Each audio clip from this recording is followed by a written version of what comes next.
उनका नाम राम जी है तो राम है उनके नाम में, तो मैं लाभ उठा रहा हूं लाभ। ये क्या बात हुई है? क्या स्वीकार करेंगे कि उनके नाम में राम है? ये भारतीय जनता पार्टी वो लोग हैं, अगर इनको छू लो तो गंगा जल से धोएंगे ये लोग। ये छूना स्वीकार नहीं करते हैं। ये सदियों से समाज अपमानित हुए, हजारों साल से, और आज भी अपमानित करते हैं भारतीय जनता पार्टी के लोग। क्या हमने आपने नहीं देखा कि जिस मंदिर में मैं गया उस मंदिर को गंगा जल से धुलवा दिया? आपकी आवाज को भी खोया गया था। तो आप भारतीय जनता पार्टी को समझ लीजिए, ये वर्चस्ववादी प्रभुत्ववादी लोग हैं, ये कभी भी स्वीकार नहीं कर सकते हैं। ये सदियों पुरानी रूढ़िवादी व्यवस्था को लागू करना चाहते हैं। लेकिन आपने जो राणा साना के सबूत हैं, राणा साना की पत्नी कर्मावती ने भी बाबर के बेटे हमारे को बुलाया था। ये जो ना अन्ना भाई के अन्ना, मैंने आपसे कहा और मैंने लोकसभा में भी कहा, कई मौकों पर मैंने कहा, आप इसे सर मैं कई मौकों पर कहा, जो इतिहास हमें आगे न बढ़ाता हो, जो इतिहास हमारे आपके बीच में दूरियां पैदा करता हो, जो इतिहास समझने से हमारी प्रोग्रेसिव पॉलिटिक्स को ठेस पहुंचती हो, उस इतिहास को इतिहास ही रहना चाहिए। क्योंकि इतिहास में बहुत सारी ऐसी चीजें छिपी हैं, कुछ आपको अच्छी नहीं लगेंगी, कुछ मुझे अच्छी नहीं लगेंगी, इसलिए इतिहास को इतिहास ही रहने देना चाहिए। राम गोपाल जी आगरा आए थे। समाजवादी पार्टी बाबा साहब भीमराव अम्बेडकर जी का संविधान को और जो हमें लोकतंत्र में अधिकार मिले हैं, उन अधिकारों के तहत हम लोग आगे बढ़ रहे हैं। और हमें पूरा भरोसा है अपने संविधान पर और कानून पर। जिन्होंने तलवारें लहराई, जिन्होंने सुना है कि बहुत सी तैयारी के साथ कुछ कुछ रख करके लाए थे, और जिन्होंने गालियां दी हैं जो आज भी सोशल मीडिया पे चल रही हैं, उनके खिलाफ कार्रवाई होगी।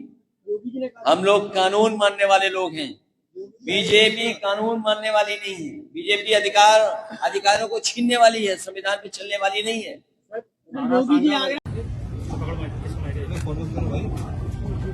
और मैं इसलिए कहता हूं कि सरकार पिछड़े दलितों और अल्पसंख्यकों को डराना चाहती है। कई मौकों पर हम लोगों ने घटनाओं में देखा है, उनके काम करने के तरीके को देखा है, क्योंकि वो जानते हैं कि पीडीए की ताकत 2027 में सपा को साथ दे रही है। सपा के साथ खड़े हैं पीडीए के लोग, उसे डराएं धमकाएं, और वो डराना धमकाना हम लोगों ने देखा था। अभी जो बाई इलेक्शन हुआ था उसमें किस तरीके से डराया धमकाया गया था, उन्हें वोट तक नहीं डालने दिया गया था। ये बड़ी साजिश थी। और मैं कुछ उदाहरण हाल के ही देना चाहता हूं, मैं पुराने उदाहरण कोई नहीं देना चाहता हूं। किस तरीके के सरकार का व्यवहार है डराने का, मैं वही उदाहरण कुछ देना चाहता हूं। हालांकि कुछ बातें जो घटनाएं हैं उसमें कुछ मिलकर के कुछ और फैसले हुए हैं, लेकिन जो घटनाएं हम लोगों ने देखी और हाल में हुई हैं, इलाहाबाद में एक दलित को जला के मार दिया गया क्योंकि उसने जाति विशेष के लोगों के गेहूं काटने से मना कर दिया। क्या आज के आजाद भारत में जहां बाबा साहब भीमराव अम्बेडकर जी का संविधान हो, वहां पर ऐसी घटनाएं होंगी कि अगर गेहूं के काटने के लिए मना कर दें तो उसकी जान ले लेंगे जला करके?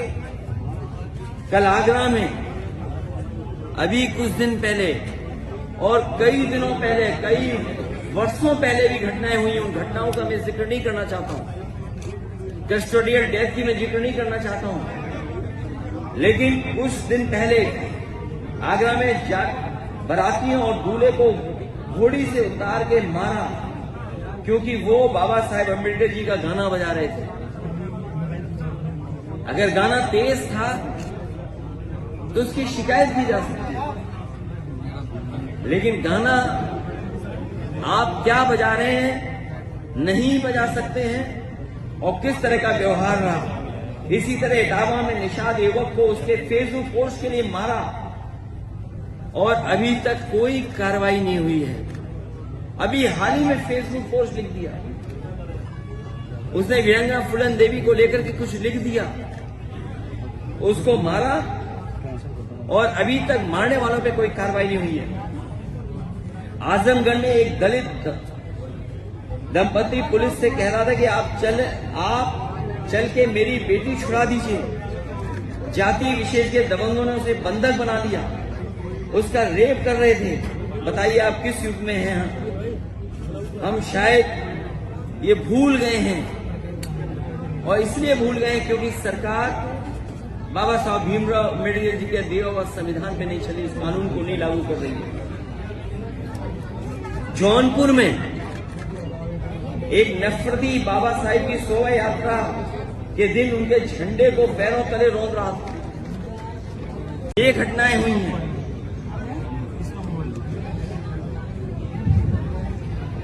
ये सब इसलिए हो रहा है क्योंकि आज सामंतवादी और प्रभुत्ववादी, उनको पता है कि उनकी सरकार है, और अगर इस तरह का काम करेंगे तो उन पर कोई कार्रवाई नहीं होगी।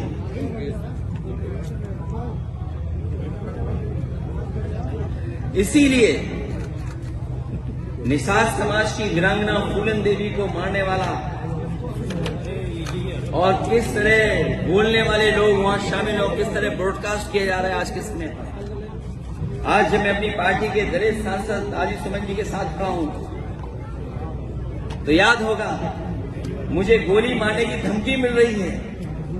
जैसे फूलन देवी जी को मारा जैसे वैसे तुम्हें मारेंगे। आखिरकार कौन है इनके पीछे? और अगर ये धमकी दी गई है, अगर वो पोस्ट वायरल हो रही है, सोशल मीडिया पे चल रही है, वैसे तो सरकार को खुद संज्ञान लेना चाहिए। लेकिन अगर हमारी पार्टी के लोग शिकायत भी करने जा रहे हैं तो उस पर एफआईआर दर्ज नहीं हो रही है। बीजेपी के लोग कुछ भी लिख सकते हैं, उन पे एफआईआर नहीं होगी, कड़ी कार्रवाई नहीं होगी। और अगर एफआईआर हो भी जाएगी तो कार्रवाई नहीं होगी। करीबन 25-30 एफआईआर तो हम दिखा चुके हैं। इस सरकार में जाति कैसे काम कर रही है उसे देखिए।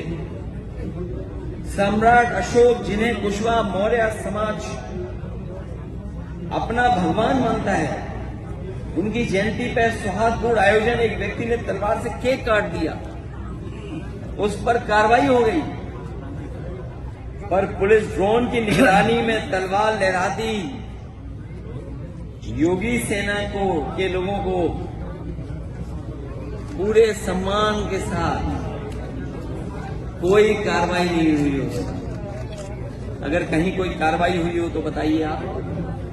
और याद कीजिए क्या कहा जाता है जब पुरानी सरकार हुआ करती थी। एक बहुत प्रतिष्ठित चैनल की मैं न्यूज के आधार पे ये बात कह रहा हूं कि Yadav take over of UP police, मतलब यूपी की पुलिस में बस यादव हैं। ये एक प्रतिष्ठित न्यूज चैनल, और ऐसी कई फर्जी खबरें चलाई जाती थी। केवल एक नहीं खबर चलती थी, बहुत सी खबरें चलती थी। लेकिन आज जो आंकड़े हैं 2025 के, वो खबरें कहीं नहीं चल रही। आगरा में 48 थाने हैं, बताओ पीडीए कितने हैं इन थानों में। मैनपुरी में 15 थाने हैं जो सरकार के सजाती लोग हैं। मैनपुरी में 15 थाने हैं, 15 में 10 में हैं वो लोग।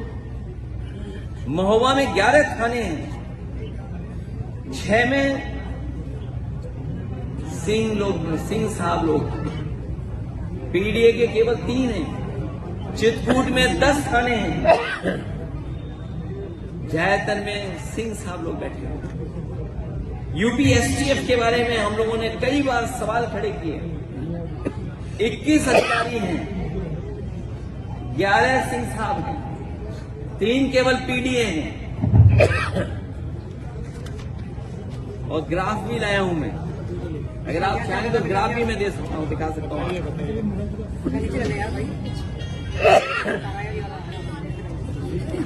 अगर आप चाहोगे तो मैं ग्राफ भी दिखा सकता हूँ। मैं जानता हूँ कई चैनल अपने आप ग्राफ को कवर कर रहे होंगे। ये ग्राफ है, ये ग्राफ दोबारा दिखाइए ये है। ये तो मैं केवल 4 जगह का बता रहा हूँ मैं आपको, केवल 4 जगह की बात कर रहा हूँ मैं केवल। STF का देख लीजिए आप।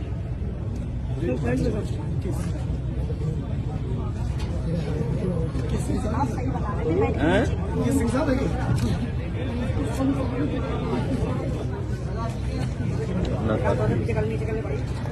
इसलिए मैं कहना चाहता हूं,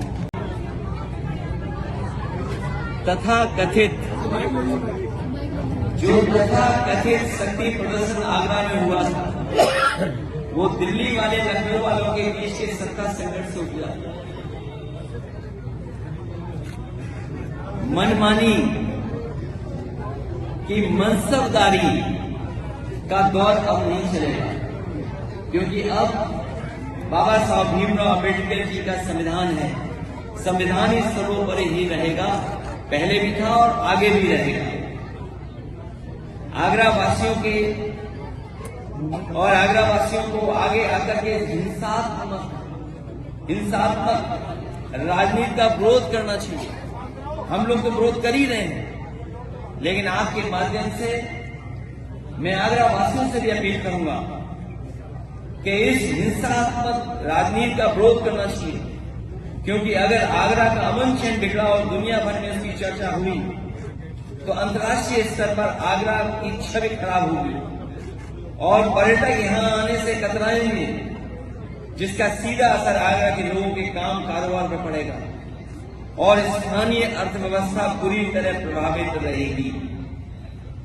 जिन लोगों ने केवल नफरत की राजनीति के लिए मुगल म्यूजियम का नाम बदल दिया, छत्रपति शिवाजी महाराज जी के नाम पर किया, अगर उनके नाम पर किया, किसी ने विरोध नहीं किया, हम लोगों ने भी विरोध नहीं किया। वो दुनिया का सबसे बड़ा आर्किटेक्ट, उसके माध्यम से वो बन रहा था, लेकिन क्योंकि समाजवादी लोग बना रहे थे, इसलिए वो म्यूजियम आगे भी नया बढ़ा, वैसा का वैसे दिखाई दे रहा है। उस